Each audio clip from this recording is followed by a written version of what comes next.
السلام عليكم، إيش حالكم؟ إيش أخباركم؟ إن شاء الله كلكم صحة وسلامة.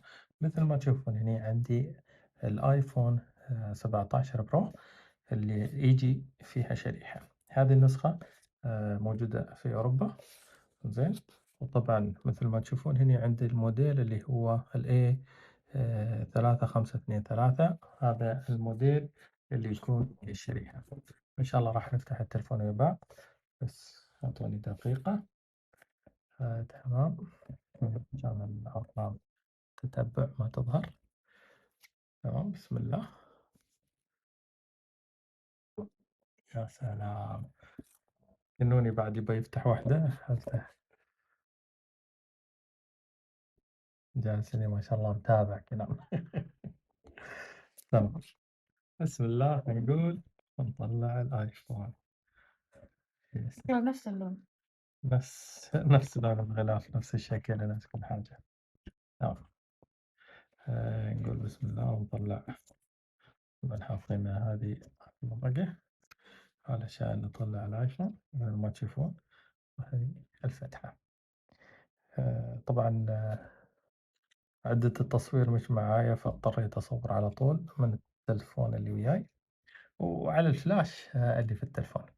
على كلٍ إن شاء الله الفيديو يكون واضح. تمام. مثل ما تشوفون هذا التلفون، وإيش راح يجي مع التلفون. خلنا نشوف. نحط التلفون على جهة عشان ما يلفت النظر.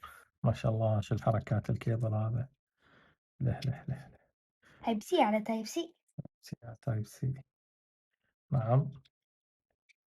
هذا كيبل الآيفون، طبعًا جاي مثل القماش على التلفون، وطبعًا فتحة أو مسمار الشريحة. تمام. وإيش بعد؟ هذا الكتيب، أعتقد كتيب التعليمات اللي بالعادة ما حد يستخدمه ولا حد يقلّه. التلفون صاير اقتصادي جدًا، وهالمعلومات على أساس إنه يتحمل الطيحات مستوى B، والصيانة مستوى C صعب يعني. كل ما يصعب لأنه ما هو صاير وسط، لا هو صعب ولا هو سهل، وضد الماي. وأعتقد إنه عدد الشحنات والله أعلم، ما عندي معلومات. ما شاء الله صارت بطاقة كل واحدة لوحدها. تمام، ما راح ندخل كثير في هذا الموضوع. خلص الفلاش، خلص التليفون، نضطر نرجع على.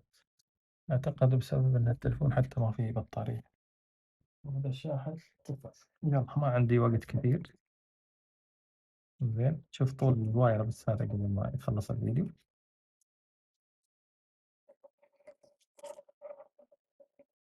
شوف.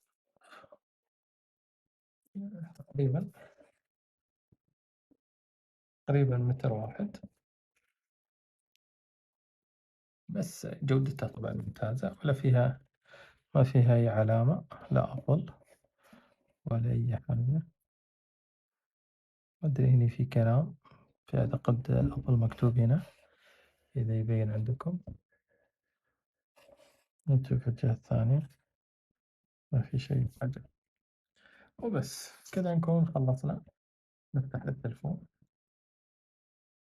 بسم الله. إمم. يلا. يا سلام عليك. انزين. الفلاش قاعد بسم الله ونشغله من هنا لما تشحنه كده. ونشوف. تمام. مثل ما تشوفون اشتغل التلفون. نحطه بالعربي علشان تشوفون. الأمان والتعامل. رؤية المعلومات الهامة حول الأمان والتعامل على الجهاز، هذا شيء جديد أول مرة أشوفه. آآ أها. أسود، هو فعلًا أسود. إلا في شيء. خلينا نشغل فلاش. رجعنا ثاني مرة فشغلنا الفلاش مع إضاءة بسيط. اعتبر حجم كبير، صغير، متابعة. طبعًا هو الآيفون اللي قاعد أصور منه الثاني هو اللي نفسه راح ينتقل هنا. فراح نوقف الفيديو أكيد علشان ننقل البيانات، ونشوفكم بعدين، سلام.